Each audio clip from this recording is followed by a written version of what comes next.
Dave Clark, and I am the chair of the DMA's Contact Centre Council, and we're here today to discuss the interesting challenges that perhaps the last 18 months has brought to us with regards to all things coaching and quality assurance.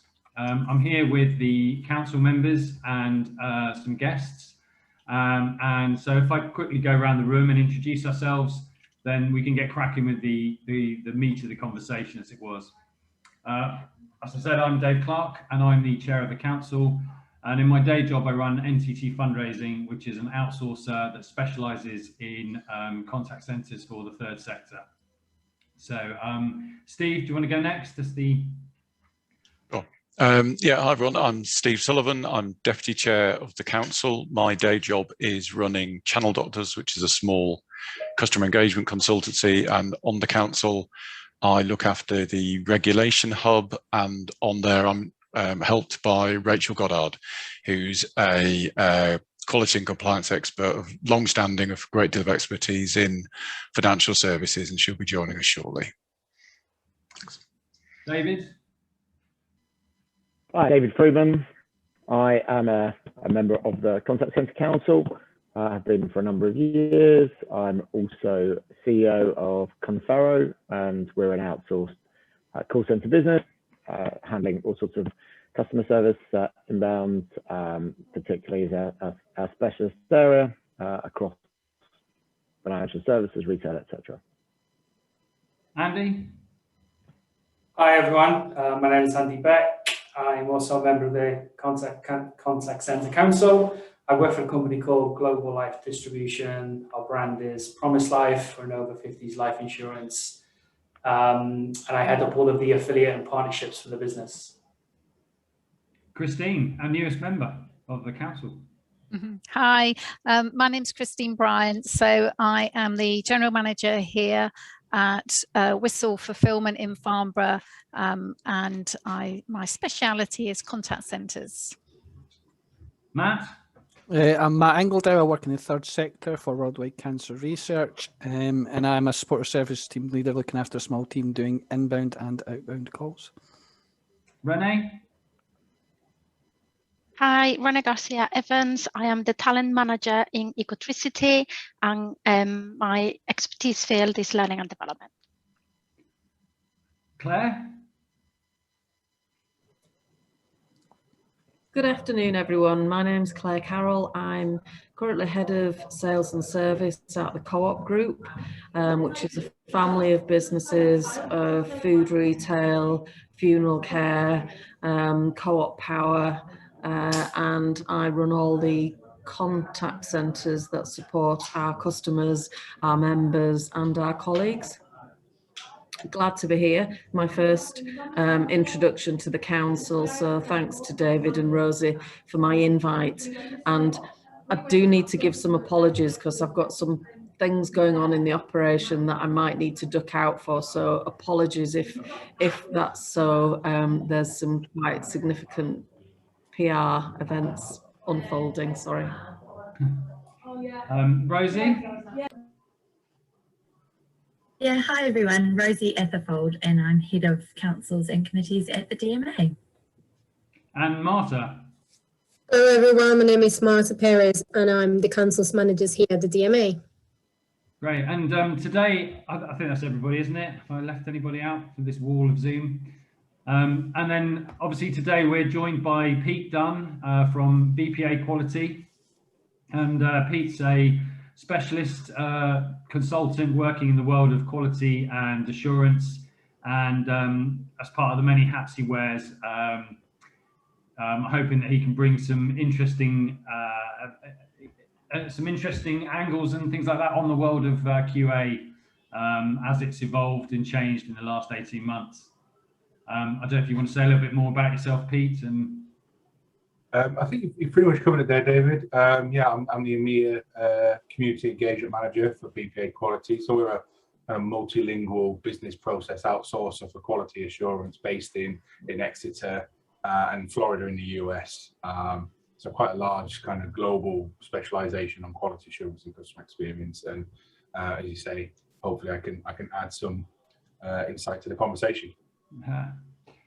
So, I mean, I guess really, given that the critical role that quality assurance plays within today's contact centres and the way in which the environment that we've operated in has changed so dramatically in the last 18 months, home working, hybrid working, and the significant technical and people challenges that have kind of come into play with that, we thought that today's topic would be quite an interesting one to sort of dig into a bit and you know, try and get a feel for the challenges that some of us have experienced with regards to maintaining an effective quality assurance environment, particularly given the distributed workforce, perhaps some of the background noises and the events that COVID has sort of brought towards us.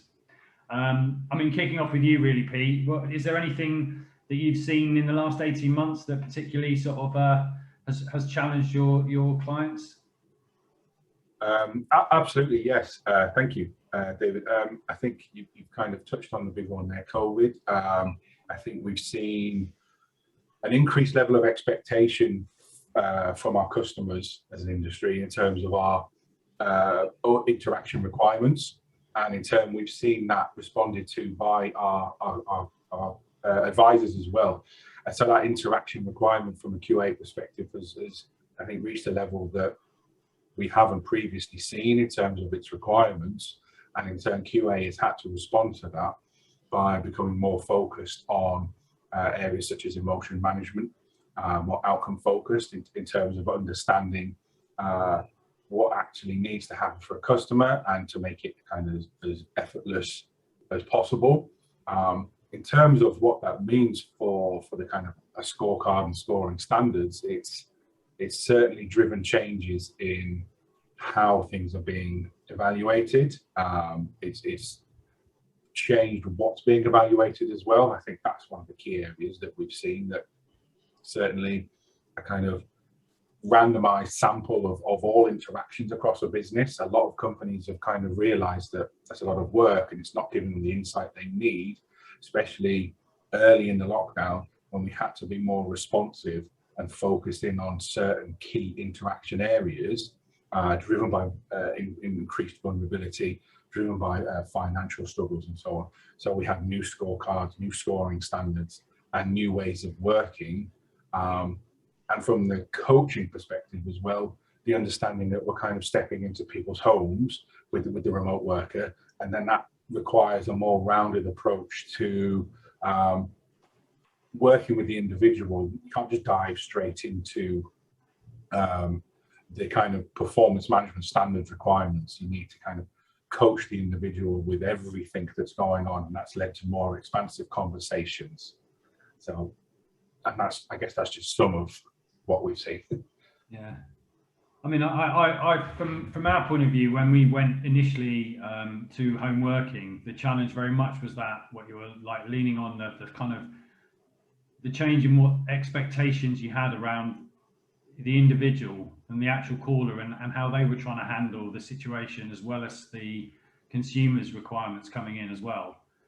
Did you guys look at any sort of technical or kind of system changes to cater for or cope with that kind of broadening out of what quality assurance sort of meant within that kind of home working environment?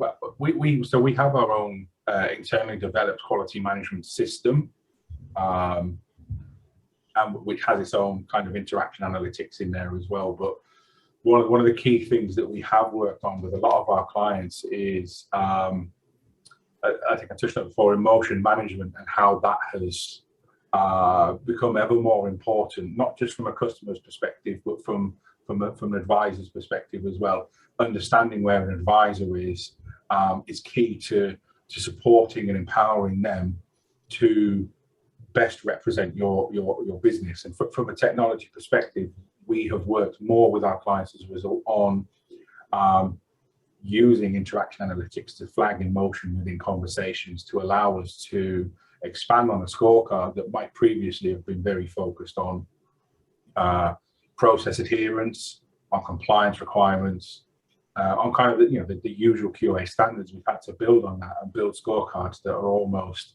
allowing us to assure the emotional state of advisors and of the customers, to give us a more involved view, a more complete view of what kind of activities we're undertaking that's causing customer stress and causing advisor stress, and then working on that to build frameworks that allow us to support far more comprehensively as a result. And that's where technology is coming again, and utilizing coaching management systems, utilizing gamification systems more to kind of more positively challenge better outcomes, but also technology in the sense of giving a lot more self-serve options to our advisors in many of our clients to support their ongoing kind of mental health and well-being needs is certainly something that's really accelerated in the last kind of year and a half. Yeah, I mean, you mentioned coaching there and stuff like that, and obviously like leaning on the whole sort of the mental health kind of challenges of the working from home. Were the vast majority of your clients went to a home working environment, or were they sort of trying to work in COVID safe sort of offices? Yeah, the vast majority absolutely went. I would say probably 95-96% of our clients, just trying to remember the number off the top of my head, it's around that, went very much into a rapid home working kind of rollout, sourcing laptops and home office equipment to ensure that they could push their advisor population and then their wider kind of operational management population home. There were a couple of our clients who, through need, had to keep certain things on site. And that was very much focused around some of their specific security concerns and some of their kind of insurance clients that we have. But they still, a bit further down the line, also moved towards a home working thing. And probably within 4 or 5 months of March last year, every client we had pretty much everyone at home. Everyone at home. Yeah, with all the kids doing the homeschooling in the background, and all the chaos and stuff that brought to the table. I mean that kind of that sort of situation, the ad hoc nature of the sort of move to home working. I mean, do you think there was a kind of tail-in period as people kind of got a grip on what that new world looked like? And do you see that as we start coming back into the office environment, as we start to look at perhaps these kind of hybrid ways of working, that impact will make QA and coaching and things like that change again? Or do you see a lot of the lessons learned in the early part of the lockdown being translated? I honestly, that's a great question, actually. I think it's a little bit of both. I think we've been quite reactive, especially in the early part of the lockdown, to the changing needs within our QA space. Now we've almost kind of, with more people talking about new normal and so on, it's a very well-used phrase. I think there's an opportunity to actually kind of improve on our normal and use some of those lessons learned to be more proactive moving forward. So as we look at what a hybrid working environment might look like, we can in turn realign our scorecards and our wider kind of quality management frameworks towards that hybrid environment. And I think a lot of it is driven by we need more empowerment and self-development and more collaborative quality assurance. Outcomes are great, but if the individual who is representing your business isn't engaged in that process because they've got a very different kind of work-home balance happening as a result, which I think we've moved into that space, and I don't think we'll move back fully. Then if you don't realign to that and you don't build new scorecards and new processes, then fundamentally you will have an ineffective QA function. So now I think is a fantastic time to be able to look at all of the changes we were almost forced to make as an operation, and more specifically within the QA space, and build upon that. We've built a lot more kind of emotion management, as I mentioned, scorecards. We've built a lot around discourse analysis and the structure of an interaction, because they've been so much more emotive, has had to kind of been unpeeled and analysed in a lot more detail to understand the impact. And QA did it much faster than analytics could do.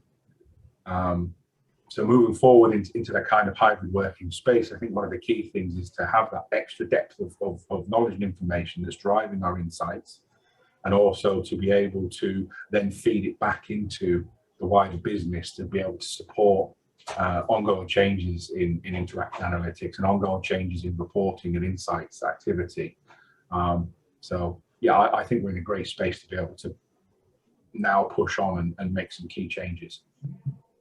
I mean, from say, Andy, with the point of view of your industry, did you see those kind of transitions and things happening, or I mean, how did it kind of pan out for your environment?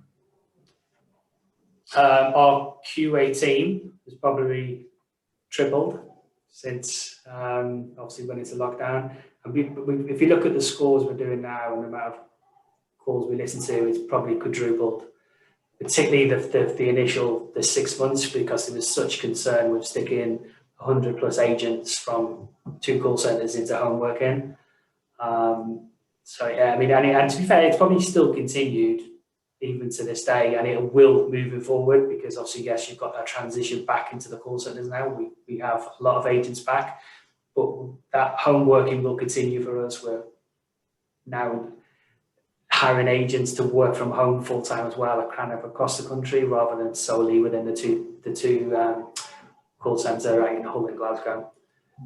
So yes, a lot of work's gone on with QA. Yeah, using sort of like Zoom type, sort of like to do one-to-ones, to do those kind of like training, coaching things alongside the QA. Was QA quite a sort of standoffish component of the whole process, or are you quite interacting with those agents with that sort of technology? Or? From my side, yeah, we don't really tend to get involved, to be fair, because it's not that they're trying to hide it from us. We can see the results, but there would be things going, why would you judge an agent on that? Why would you mark them down on that? That's not fair. So it tends to be kind of separated from the marketing side. Yeah. And what about you, Rene? Are you with your sort of slight eye to sort of perhaps more the coaching and the people development side of it? I mean, what kind of challenges has that brought to the sort of table in the last 18 months? I mean, that's got to have been quite interesting, isn't it? I was going to say, how long do you have for this section? So yeah, picking up on a few of the things that Peter has already mentioned. For us, we mobilized extremely quickly, which was a credit to our IT department and facilities and everybody else involved with that. But what that brought was a completely brand new world for not just the customers, which obviously our most important people. So therefore we have to make sure that we still keep looking after them in exactly the same way. But also for our members of staff, because we have a really young workforce. So as a result, a lot of them were sharing living space with the parents, their family, their children. And we had a lot of people working from their bed because they didn't even have room in a, little 2-bed house to sit anywhere else. We had to evolve really quickly. That started with a change in the delivery of training, but that very quickly had an effect as well on the quality monitoring and the coaching side of things. And that's because we kept recruiting, because energy company, people were more at home, so actually using more services than previously, even though we lost part of the commercial side. And that basically meant that we had to start inducting people in a virtual world that we have never experienced before. And the emotional toil that I had because of the circumstances I described earlier, plus the fact that it's very different to do a 4-week induction in a face-to-face environment with a little bit in the classroom, then you go back to the contact center, then you do some buddy, and then you're in your academy setting, then you come for some coaching. Suddenly, all that gets disrupted, and all you have is screen fatigue, people that don't learn as effectively, because some people learn brilliantly on a virtual manner, some others are craving the interaction. and then that is showing on what they've learned. Obviously, they're only going to apply, and that's going to come across in the course and the service that they offer our customers. So we had to adapt bit by bit. So we started doing the training, then continuously measuring and evaluating how successful that was. And that very quickly led us to the fact that we needed to, one, give extra training to our team leaders and our coaches, because they needed to monitor certain things a bit closer, all the emotional side that Peter was talking about before. And two, we needed to also make sure that we were measuring for all the extra layers that were coming up. Again, referring back to Peter with the vulnerability side, especially for us, because we can't just cut off someone's electricity or gas just because they can't afford to pay if they lost a job. That's, it's not acceptable in any level. So we had to change our quality monitoring forms to reflect a bit more of the soft skills, empathy. We also changed some of our processes, and as a result, we created a vulnerability panel when we were then referring specific circumstances, because again, it was a completely new world for everybody. So we couldn't have the same approach that we had had until then of, if there's X amount of weeks without paying or X amount of that being lapped, this is how we deal with it. We had to look at it in individual terms. So that panel was very efficient, and that contained representation from agents, from operations, from learning and development, from the people team, and gave a brand new perspective. And actually we're continuing that into the new normal because we felt that it was really effective. And from the coaching side, I have been extremely busy during this period because all our team leader population needed to gain extra skills because we had to do things differently. And the main part that we had to do differently was sometimes we had coaching planned that couldn't go ahead because the well-being of that particular agent was not appropriate, and it wasn't appropriate to potentially go through quite a lot of constructive feedback if they weren't in a good place mentally to be able to take that and act upon it. So we did a couple of things like considering timing. So we started introducing very open conversations in team huddles, and also introduce mental health first aiders to some of those conversations as well as a contact point. And operationally, we made it work by asking them what is the best time during your day. So the time when you don't have to be homeschooling, the time when you potentially, maybe your mum and dad have gone to work, so you have a little bit more privacy, or maybe you can use a dining room table rather than, having a really bad back because you've been sat on your bed because you didn't have anything else, until our facilities department was able to provide all the equipment that it was necessary. So that changed quite a lot. And even though we had some kind of abandoned coaching sessions, we saw a big increase in productivity, because by realizing that we were looking after their well-being, it meant that they were in a better place to then give that relevant customer service, and they empathize a little bit more with people that were in similar circumstances, that they were opening up to them. So our quality monitoring form started introducing new topics. So, it's not, of course we need to do the right process, and of course we need to look at, making sure that you do DPA and all the compliance and legislation that comes with it. But as importantly is to be able to reassure your customer, to be able to make a decision based on the individual circumstances and not just follow a process for the sake of it. So in summary, more training, more coach-to-coach sessions that we had to run, more emphasis on well-being and emotions, and also we saw that closer collaboration between operations, people team, L&D, quality monitoring, which has put us in, I feel, a better position than we were before.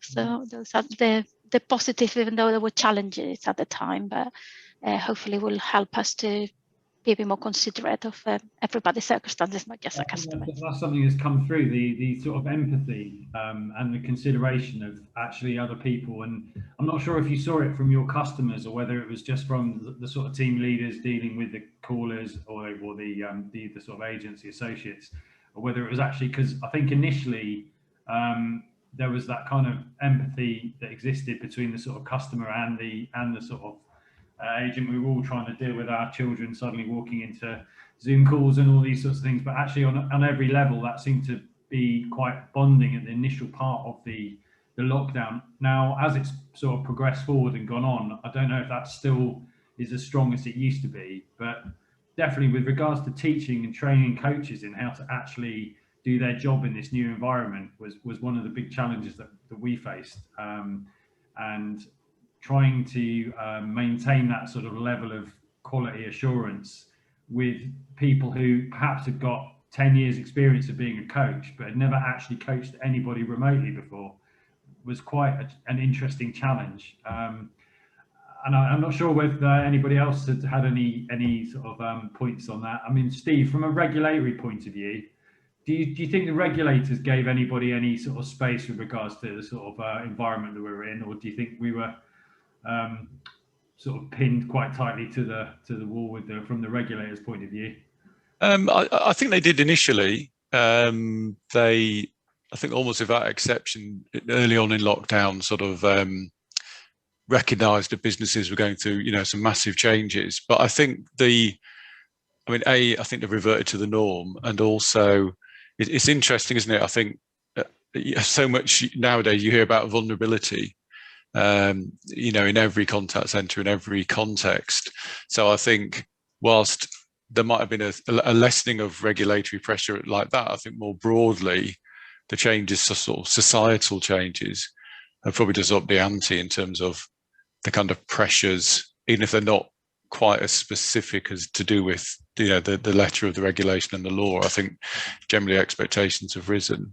And I was interested, Pete, from what you were saying. Do you have people, potential clients of BPA, looking for different things from you, or different sorts of skills or expertise as a result of the changes? Absolutely, yes. To that, it's in some instances we've almost seen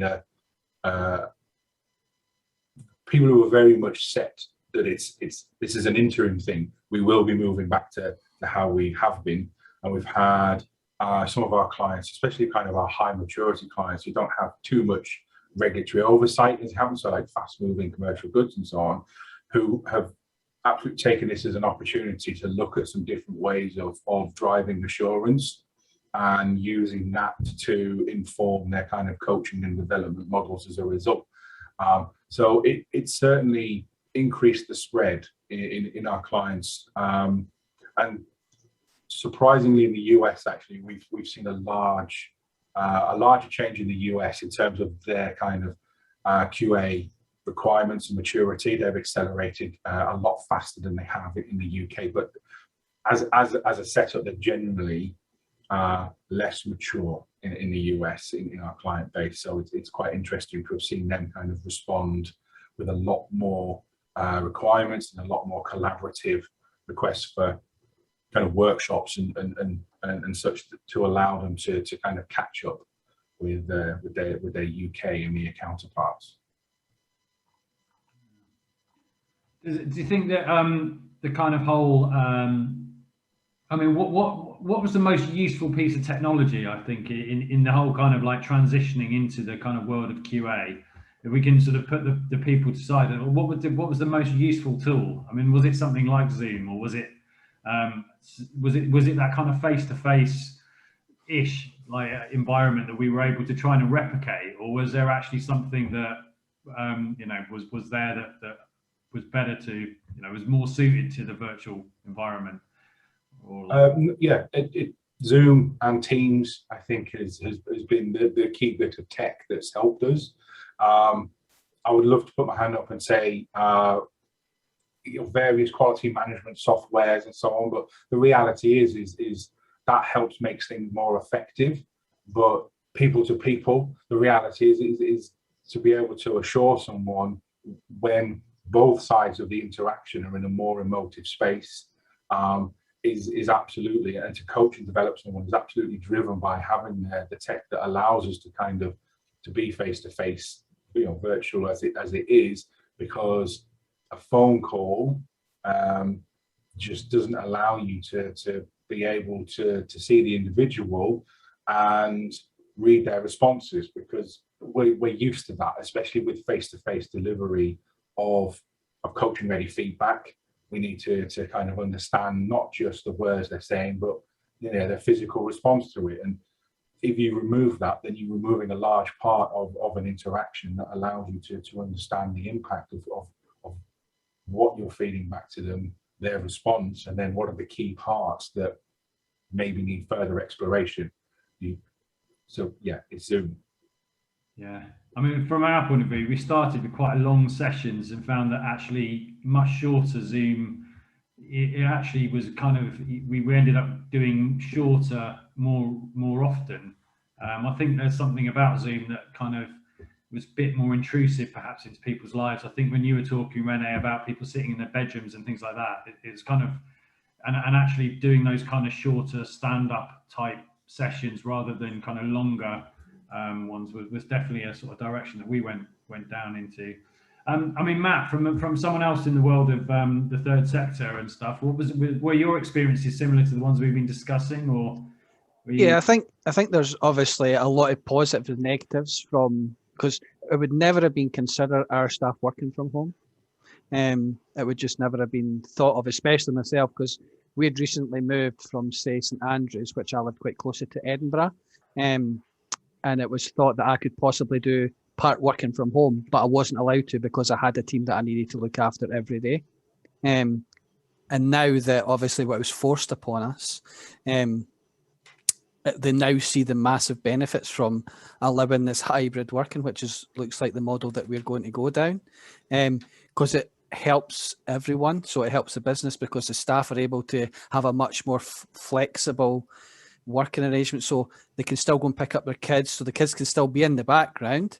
However, you could never do that when obviously they had to come into the office. Yeah. So they were more flexible in the way on the hours that they're working. So they might do additional lates where they would never consider working late for us. And I think some of the negatives is you don't have that person sitting next to you to run through a bad call or there and then. So they might get to discuss it 10 minutes later when someone's finished on their call and they can have a quick chat about it, but not having that person there for the support directly when they kind of need it, or even when they're on a call. It's one of those, so there is obviously positive and negatives for both, but I do find that definitely the positives outweigh the negatives. And I would have thought with some of the calls you must have or encounter or get, there must be some fairly strongly emotional. Yeah, because obviously a lot of the outbound calls we ask that question to understand why they support the charity. So as soon as you ask that, then it does become a very emotive subject that the people start talking about. So more often than not, it is people that's obviously lost someone to cancer. So yeah, they do get told a lot of harrowing stories, I suppose. And it's difficult, especially for someone new that's coming into the charity sector. They don't quite realise how much it can impact their lives, I suppose. Yeah, and that's kind of that, because I feel that's something that we feel quite that's something that we've encountered quite a lot of, and it's trying to work out a way of being able to replicate that kind of like closeness of a team that's doing the same thing in that remote way, and trying to just almost have a sort of a permanently open channel where you can just go and. I think for us, because we obviously, it's much easier for us because we do all the outbound calls ourselves, so we don't have a dialer or we don't have anything like that. So they have the time to take off the phone or to then phone, because obviously we do everything through Microsoft Teams, so we've got our own Teams room, so they can just phone and then everybody can answer if they wish to, or they can just reject it. So it's easier for us because we don't have that constant call coming in, or having to make that constant call out. So it makes it easier, I suppose, from us. Plus, we're a much smaller team compared to some of the bigger call centres where they probably don't have the same capacity to do that. Yeah, I mean, it's something we found ourselves having to sort of move people around campaigns perhaps more often. Some are more, some are more emotive and more close to the past than others. I mean, that's sort of just the nature of it. But yeah, trying to replicate that kind of, I just need 5 minutes, is one of the challenges that we still struggle with, really, particularly where people have been were hired remotely and have operated remotely throughout the entire thing. I mean, what about yourself, David? Have you encountered some interesting challenges with regards to coaching and QA in your environment? Because I mean, back in the office sort of now, or are you still holding quite a big remote workforce? No, we've broadly been in the office the whole way through, so we're probably a little different to some of the others on this call. But actually, that was a quite tough process as well for us, and we early doors, we certainly had various agents doing different tasks from home. We experienced some quite concerning quality issues, challenges from the off, and that was to do with a couple of things. One is we run fairly complex scenarios for a lot of our clients, and that needs a lot of support from different team managers and other areas of the business and training and so on. So trying to have agents with access to whoever they need in terms of support and training and so on fairly immediately gives us our own challenges, because we're not sort of single project, we're multiple projects across our, or certainly one part of our business is Euro service, so it's multiple projects, multiple challenges. But the other thing were, even from a quality issue, line quality, so where it's calls, and agents are, have maybe a sort of weak or lower speed internet, and you're trying to run the calls over VoIP. I'm sure some of you had those challenges, and we've probably all been very used to, or we've gotten used to through this period, speaking to all sorts of call centers. And I know from my own personal experience, where it's ringing a utility company or something else, and you get the message, which I'm still hearing at times, to say, look, the call quality might not be as good as it, as it might be. Please bear with us, and so on. So I think there are different elements of quality which provide challenges, and part of that is monitoring of actual conversations. But actually, another significant element, I think, is the quality of lines and and voice and so on through this as well, which I think will unravel, and I think there have been a lot of improvements through it.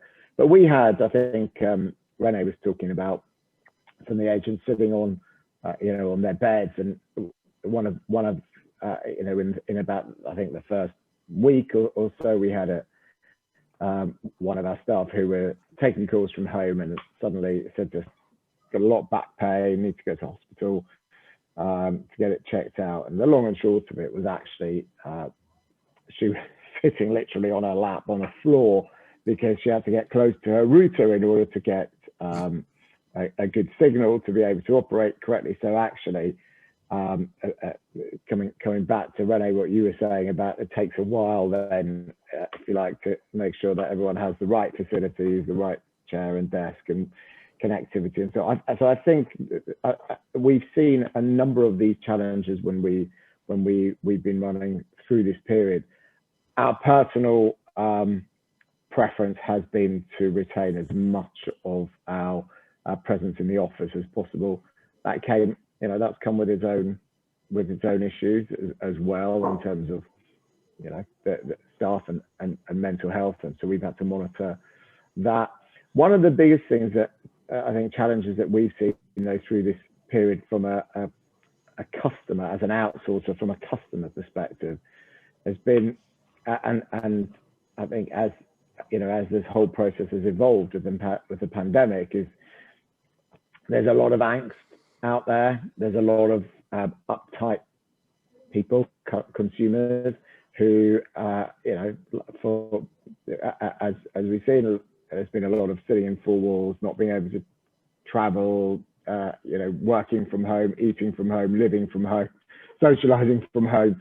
And so our escalation and de-escalation processes is something that we've had to work quite hard on, and are continuing to do so, to help our agents to manage those those conversations, calls and emails and so on, just but to manage those better, and also understanding that actually the consumer behaviour, I think, has not changed or turned on its head during this period, but consumers are thinking and behaving in a slightly different way to how they were before. So yeah, I think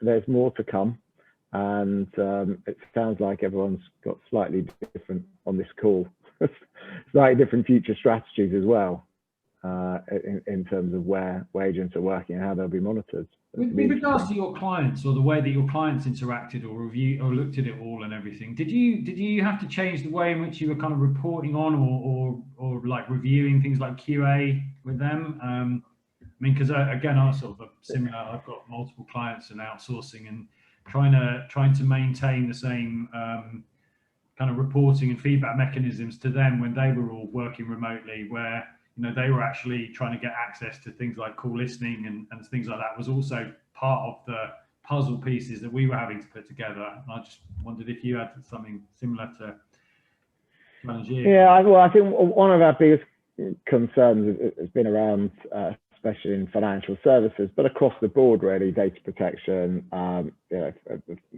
dealing with financial services, calls, credit cards, all of the data collection and processing scenarios that mean that managing those elements of quality is absolutely so key. So we have talked to our clients and provided them with information as to how we do this for anyone who might be working from home, and what systems and processes we have in place to do that. I think it continues to be quite a big concern. I think ultimately controls are easier if everyone is in one location and fully monitored. But I have to say, I think all of our clients, I don't think that we've had any backlash, and that everyone's been understanding that this is the nature of things, and these are the things we have to do. So nothing that I would say. I think actually some of our clients have had bigger challenges than us around that, really, but around their own reporting. We have a lot of clients that will divert if it's calls, will divert their call traffic to us. Their systems haven't necessarily been up to scratch, which is then that causes its own challenges as well. But they've been pretty understanding, I think, through this. So a lot of these DR strategies that didn't quite work in the way people thought they worked, and they actually had to implement for real. Yes, that's been an interesting. Interesting. Yeah, definitely. And I think the other thing is, we've got clients where their training is typically a month in an office, and a lot of that is actually time spent with other teams and side by side, working side by side and so on. And speaking to one client last week, and I sort of said, "Oh, so how's it gone then?" Because they had to recruit quite a number of new members. Staff, and they said, actually, we've lost, our churn rate has been much higher than it was before, because actually getting new recruits to be trained, to involve themselves and be part of the culture of the organization. The loyalty isn't quite there in the same way, because actually you haven't got that bond that you create sometimes either with with new colleagues that are coming on board at the same time as you, or with your team managers and so. I think some of those areas have been and continue to be tough. So I think the 19th of July, when certainly in England, there's the almost encouragement that businesses can go back to the office. That I think it will help with a bit of hybrid working, and I'm sure for training and so on, and getting maybe early, if there's a continual hybrid model in place. I would have thought, my guess, and from speaking to other clients, I think they will utilize that to maybe bring teams into the office to run training, to maybe spend a little bit of time in the office where they can have face-to-face, one-to-one monitoring and so on, and work with teams, and then go back out to home and continue that. And it feels like that's probably a more appropriate way forward to ensure that the high standards of quality are delivered. Yeah, no, I think that's the kind of thing. Trying to get training done with clients was certainly a big challenge. The ones who, because obviously you can teach your own coaches, you can teach your own trainers. They do quite a lot of constant and ongoing engagement. So they're getting up to speed quite quickly. But as soon as you're encountering sort of clients and people who perhaps only do one small campaign a year and aren't doing it all the time, that was certainly an area that we were sort of struggling with or trying to get over. I mean, Christine, were you also somebody who spent a lot of the time in the office? Was that the primary strategy at your area as well? Yeah, so when it all first happened back in March, our IT worked really hard and we've got people working from home, but due to PCI DSS, if people are taking payments, they can't do that at home unless obviously the customer can key in their credit card details. So we always had to have people in the office. So what we did is that the customer would call through to the agent, they'd talk to them at home, and then they would take the order and then transfer it through to the person that was here in the office. And what we did, we then rotated it. So people worked from home one week and then the next week they'd be back in the office, and so that it was fair for everyone. But what we found is that obviously, because then you're transferring calls that from the customer experience, it wasn't particularly good. But also from the demographic of our advisors, we've got a lot of young advisors, and they were actually started to say to us, can we stay in the office? We prefer to work in the office, because they wanted that social interaction. So the more people then were saying, yes, we'd like to come back. When we got to about July, August time, we actually then started to bring people back in.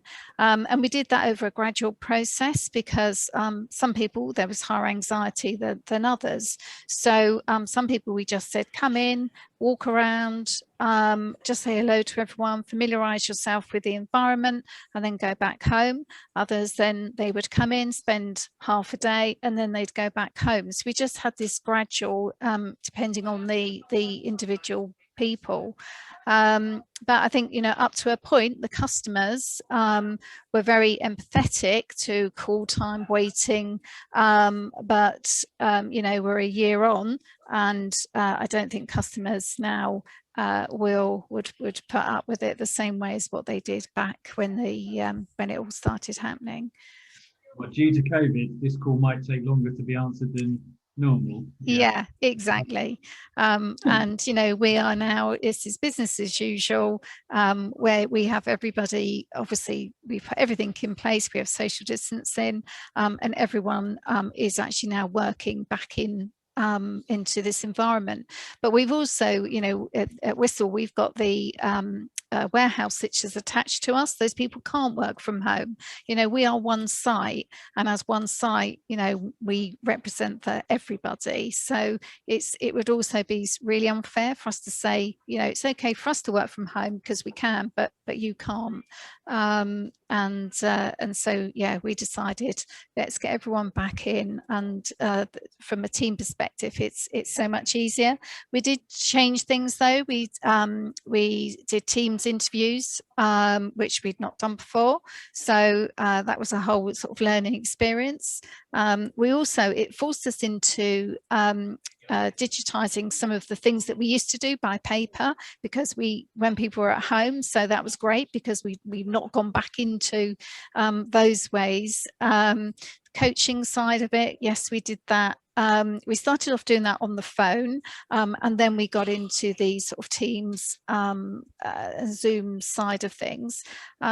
But I think from a client perspective as well, because we would have then Teams meetings with clients, and initially I think it all felt a bit strange, but actually they're better now, and it's more productive when you sort of take into account traveling times and things like that. We had a client in last week that came into the office, and the whole difference is, you have to get your lunch, their lunch for them, you have to get the drinks, you have to do all of that part. So what would normally take maybe an hour, took us at least 2 hours So it's much more efficient to do these meetings by Teams. Yeah. No, that's definitely a win, isn't it? Yeah. And I think as well, you mentioned digitizing things as well. It's like our kind of knowledge base and stuff like that perhaps was a bit more ad hoc when everyone was in the office has become far more expensive and far more accessible remotely, like obviously to support kind of remote callers and things like that. Yeah, I sort of I think that on the whole, the people thinking that we're going to go into a world now where it's going to be hybrid or like yourself, Christine, do you think people are going to sort of look more like actually we're all going to start moving back into the office space? I mean, I'm still kind of on the fence a bit, really. We're sort of playing it by ear. We've got more and more remote workers now who are further and further away from one specific location. But obviously the balance of, you know, being able to kind of deal with the emotional side of some of the calls we do, being able to kind of bring those kind of team events sort of close together. And I just wonder what people's general thoughts are. I mean, I kind of don't know where to pick next, but sort of anyone. Dave, before we move on that point, because I think I'm an assurance professional, as you guys all know, and I'm a massive advocate in terms of the value assurance can add. So I think, you know, I wouldn't be doing my job, and I know Pete would very much feel the same if I didn't point out to all of our, you know, important business owners the value that quality assurance will have delivered within your business during COVID-19. So, you know, I think for me, I sit here smugly as a quality assurance professional 18 months in to wonder where your business may be today if you hadn't have had those controls. It's, you know, it's a relentless job for those that are listening to calls or monitoring correspondence on your behalf. Undoubtedly, you know, quality assurance and coaching has had its challenges throughout COVID, but I also think it's important to take a bit of a reflection period and wonder where your business and your contact centre specifically may have been without that function. And again, it goes to serve a much wider purpose. It's not there necessarily just to tick a box. In many organisations, it's supporting and underpinning your well-being, your people management, as much as it is your compliance and kind of legislative, more tick box stuff as well. So, you know, I want to shine a light on professionals that are out there doing that job and really underpin that value again. I think for us as assurance professionals, this is the beginning of an exciting journey in terms of continuing to add that value in the businesses. Yeah. I mean, do you advocate the kind of like moving together of the kind of soft skills and the kind of coaching piece with the QA, or do you see them as separate entities that, you know, one group of people doing the QA and the compliance, and one group of people, you know, being the kind of like the softer skills side of it? Or are you very much looking at it as a kind of, well, we need to teach these people and we need to show people how to do the whole piece? I think that I'd be really interested, Pete, I'll throw over to you in a moment in terms of kind of your setup within BPA, given your clients. But my experience is you have to base that decision on the scale and complexity of your business. So if you run a small contact centre, commercially, you're not going to want these silo QA teams with specific types and subjects they're going to check, because it will become a cottage industry. And you'll have multiple people listening to what is effectively the same transaction with a different lens. There is no reason without, you know, investment and training that a quality assessor cannot act as someone who can assess customer outcomes, customer experience, your ongoing compliance adherence, as well as commercial metrics as well. You know, how well was a product sold? And as long as you invest in the training up front of those individuals, and Pete will agree that calibration is absolutely key as well to ensuring that they continue to deliver in those different objectives, you can use and you can bring those things together. And why wouldn't you? Yeah. I think is my view. Pete, what do you think? You're on mute. There we go. Took longer than expected for someone to be on mute. It was me. Now, I completely agree with what Rachel said there in terms of, to your point, I think compliance, if compliance and regulatory requirements are looked at as kind of tick box and from an audit perspective, then I think you've almost missed the value that they can add in terms of they are a set of external requirements to help you protect your customer more than they are something to beat your advisors with. if you're ever in that space, you've gone wrong somewhere. Compliance and regulatory requirements gel very well with what you might term soft skills. I like to call them kind of interaction requirements, because we kind of moved beyond soft skills in many instances, and I think the pandemic has really accelerated that. It's not just about was the right pace, pitch and tone, it's have they handled that emotive conversation in the best possible way for the best possible outcomes. And that has a lot more kind of complexity that sits underneath it. And fundamentally, if you have individuals, almost regardless of the size of your operation, you want them to be as skilled as they possibly can be at listening to and providing that evaluation output on all of your interaction channels if possible, because the more that they can cover, the more knowledgeable they are, and the more insightful their observations will become. So if you can cover everything, and from a bottom line perspective, fundamentally, if you have lots of siloed teams, you need a lot more people to do the same work. So that's going to cost a lot more for those bums on seats. It's more efficient, it's more effective across the balanced scorecard to have experts, whether that's a separate specialist team or whether you invest in your team leaders so they do it properly as a value add exercise, not just I've got to get some QAs done before the end of the month because it's on my to-do list. You know, because that can fundamentally live within a specialist QA team as well. If it's just a case of head down and churning information, you're not going to get the same outcomes as if it's a valued and value add activity for your operation.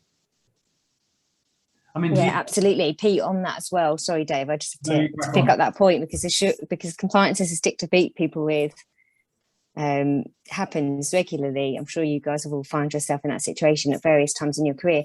You know, I was doing some work today, and randomly, I actually Googled the definition of assurance for another piece of work. And assurance, if you Google it as a definition, is a positive declaration intended to give confidence. That's the definition. Quality assurance and any assurance within your business, I guarantee you probably wouldn't describe as a positive declaration to give confidence. Actually, we use our quality assurance across the contact center industry as a negative affirmation, not a positive one. So again, you know, having your people bring in your soft skills, your interaction, as well as your compliance checks supports the positive comfort that your assurance program should give you, and not just this is where you're going wrong and these are things you need to improve. Just picking up on that as well from my perspective, and something that it's become really relevant, especially in the last few months under the situation, it was having that collaboration and having our quality assurance teams. We actually changed the name to continuous improvement team because we wanted to change the culture around it. And what we want is exactly, Rachel, what you were mentioning. We don't want people to look at QA teams as they are the ones that, you know, the parent that gives me the list of all the things that I haven't done right, and therefore I'm going to react as a child to that because that's my job. I will rebel because what do you know? You're not taking the calls every day. So what we did is change that concept into a positive culture change. We're now introducing a continuous improvement team because the situation has changed. All our lives have taken, you know, a bit of a tumble, and we don't really know whether we're upside down or inside out where we're sitting.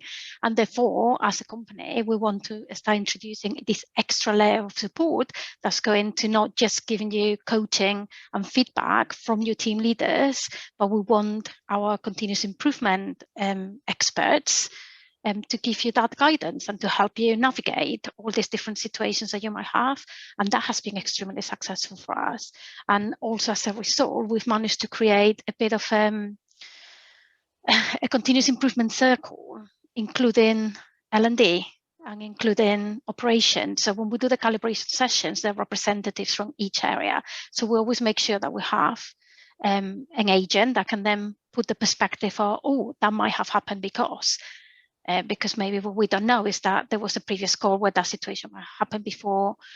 We have the training team or a member of the training team that then will have a look at what are the root causes, and they will ask those questions. Why is this situation happening if we spot a trend? So therefore we can then go away and create specific learning interventions to stop that from recurring. And then we have the team leader as well, collaboration in the way that they don't feel.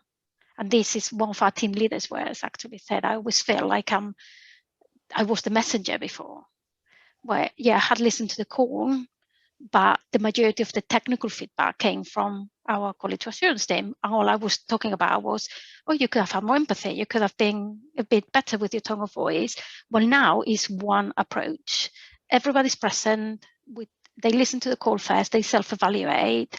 And then we have the continuous improvement expert and the team leader in that environment, all aiming to improve their performance and to support them through the difficulties in the journey. And that's really worked for us. So sometimes it's just that change of lens. And do you think that's directly come about as a result of the last 18 months? I mean, do you think that's another one of these things where if that COVID hadn't happened, if this home working hadn't happened, you sort of escalated or sped up some of those kind of like consolidations? Difficult to say. I think it's probably been a catalyst, whether that would have been something that would have never happened or potentially could have happened a few months later, or with, I don't know, sometimes it just takes someone to question something. Yeah. I question a lot. So I came in for a completely different job. So I've only been in the company for 3 years, but I was doing a slightly different role before. So I was doing leadership development, and I kind of inherited the talent team. And probably that was one of the first questions I asked, is I want to understand why we're doing things this way. Why are people so reluctant to be given feedback? Is it because we're not doing it in the right way? Is it because we're not considering the perspective? Or is it just the culture? Maybe that's what we need, is to change. And again, probably links a little bit to some of the questions that you were asking, David, around on the email that we were saying about this generation Z. Are they different behaviors? And yes, I think they are. I think that some people rebel to the fact that, why are you telling me what to do? But we can control that by having adult interventions, by involving them in those conversations, and move away from the telling and the, I don't know, that this, for whatever reason, ingrained in a lot of people, if I'm being called to a room to be given feedback, it's always going to be negative. So I always tell all my team leaders, don't try to catch people doing things wrong. Try to catch them doing good things and tell them. And just say, that was fantastic. Create experts in your area. And then those experts can then help you to deliver that coaching and that action plan that comes as a result of the coaching. Because what you can then do is empower your people to say, okay, you might not be very good at this particular part, and we're going to work together and make this better. But following that feedback, you're brilliant at this other thing. Empathy building, selling, whatever it is. So why don't you help us help others?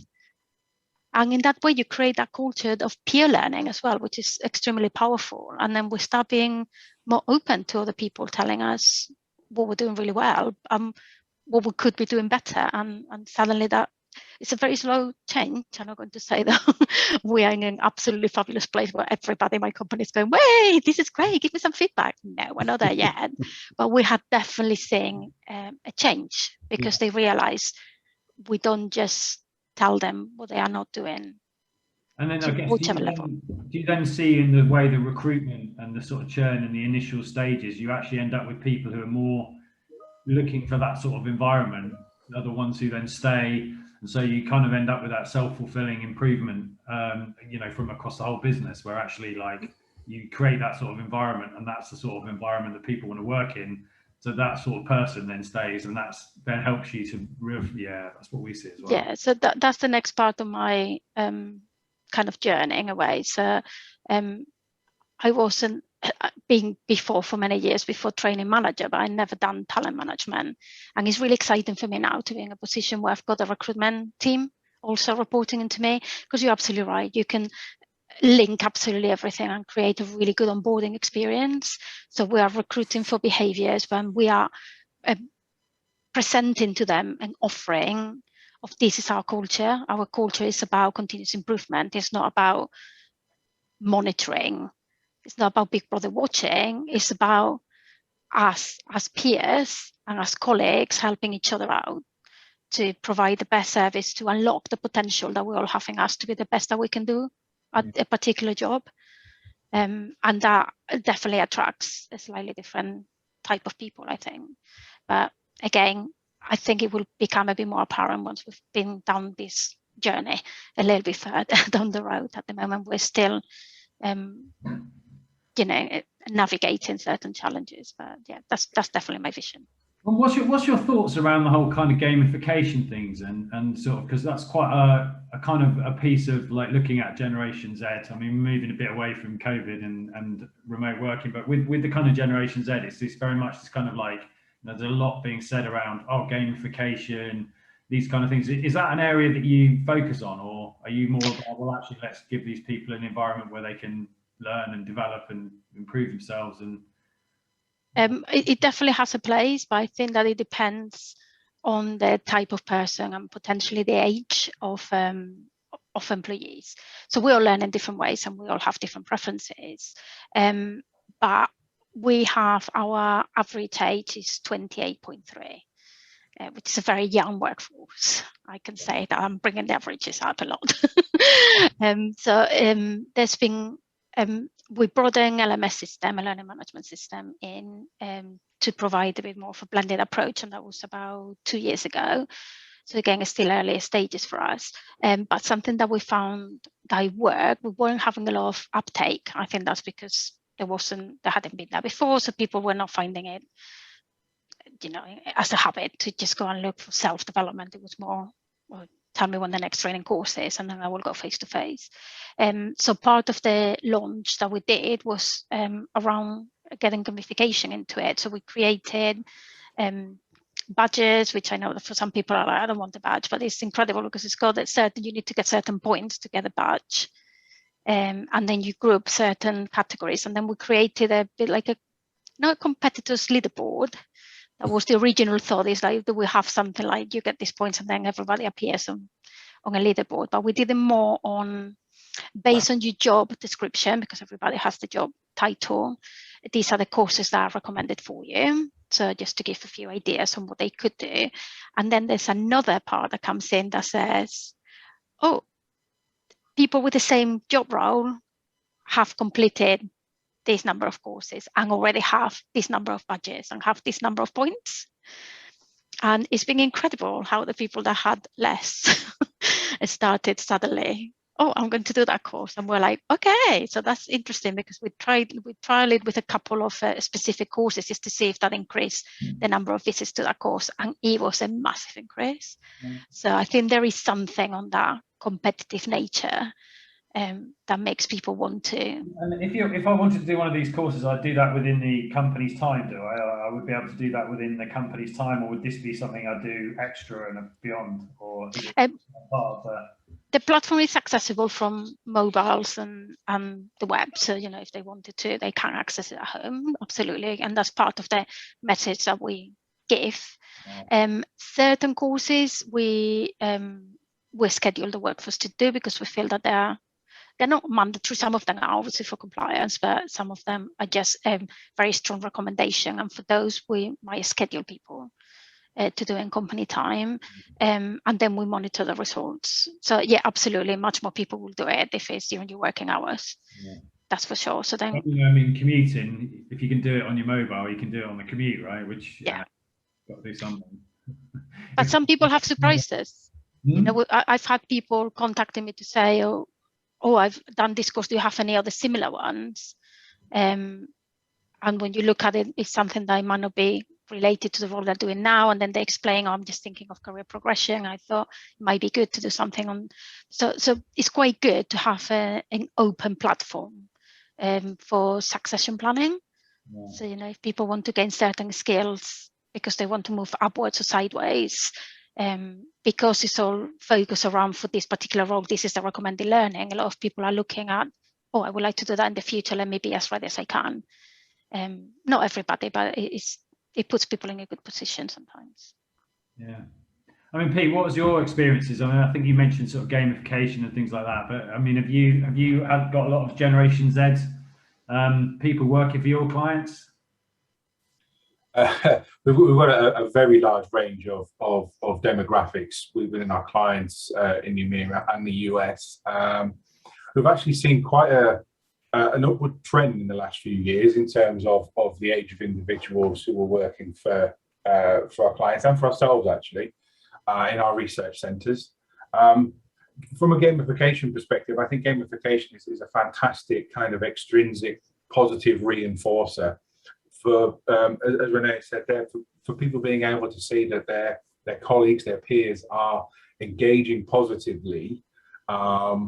Is certainly a great extrinsic motivator. It allows people to kind of understand initially, fundamentally, it's a push from outside of them to want to do more.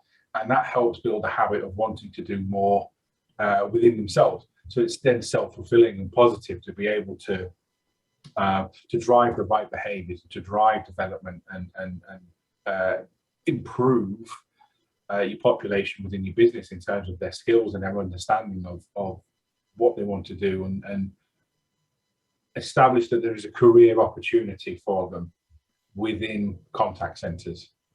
Because I was certainly someone who started in the contact centre, much like so many others, whilst I thought about getting a real job. And then I realised once I was in there that actually there was untold possibility within the contact centre to go any which way and to use the pre-existing skills I had and to build upon that as well. And gamification is a fantastic way of tapping into something that almost everyone is involved with at some level, whether it be playing Candy Crush all the way through to a hardcore gamer who is constantly playing, FIFA or Call of Duty or whatever it might be, taps into that same thing. And it's a very human trait that actually, if there's a leaderboard, pretty much all of us want to get to the top of it. And doing that is a fantastic way. And I certainly think we should be encouraging time for everyone, not just to do the activity that they do for your business, but to improve themselves at that activity as well. A prime example of that, I suppose, is Microsoft. Like when I worked for Tesco for a while, like we used to obviously have our tech department and they all had to go on and do the Microsoft courses. But what that done is they gave them points for every one that they completed, and then they would get badges, and then they would get money off certain things. So incentivized them to do additional courses. Yeah. And it seemed to Isn't that how the IDM works? Isn't it? Like blatant plug there at the end. What's it, Dave? Sorry? How the IDM courses work as well, like where you get points and then you move up.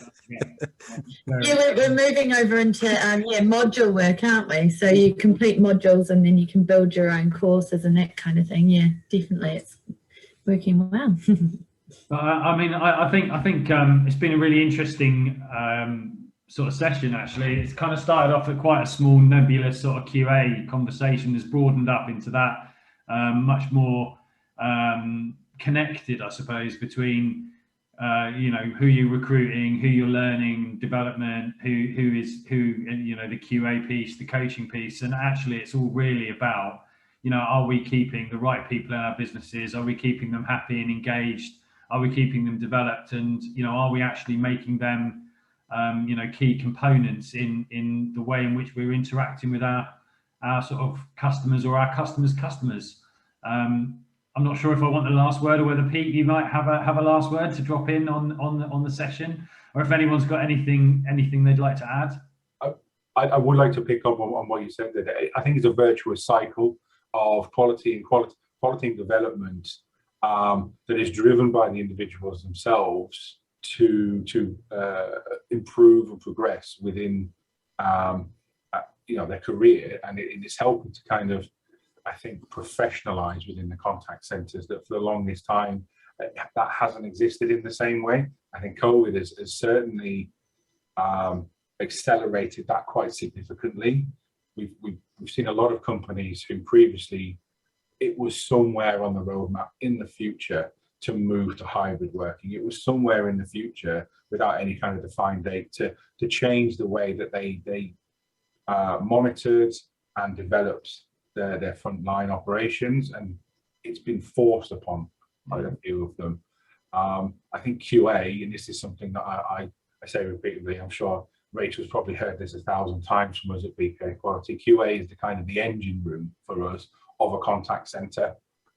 We see all the interactions, we see the improvement activity, we talk to procurement and marketing and sales as much as we do with the frontline operation when we're in a good space.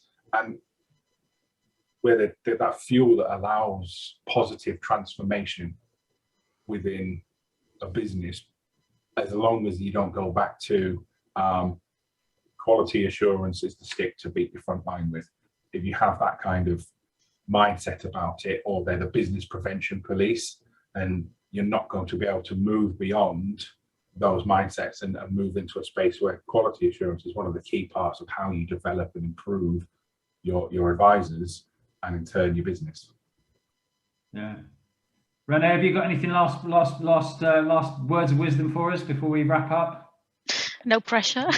Well, I think you're a fairly large contributor to the conversation. To me, it's all about that that collaboration. Really, I think that if we stop looking at QA as the police, and we start looking at it as a tool that I've got in my toolkit, whether I'm in operations, whether I'm an agent, whether I'm in learning and development, they are a key part that can give us an awful lot of insight on what the root cause of the majority of issues that we're facing are. They can help us target the right areas to make sure that we have continuous improvement, and yeah, not seeing as a side thing. I think that we need to all, if it's something that this pandemic has taught us all, I think, is the importance of having those relationships in it. So let's just put them to the best use that we can and collaborate in order to create the best experience and development for our people, because that in turn is going to result in all the other things that we need to achieve, from compliance to customer satisfaction, et cetera, et cetera. So on the whole, COVID has added a lot of benefits to the world of contact centres. We've just got to make sure we hold on to the key ones then, really. Yeah. And on that note, I suppose we should look to wrap this up as we've gone a little bit over time.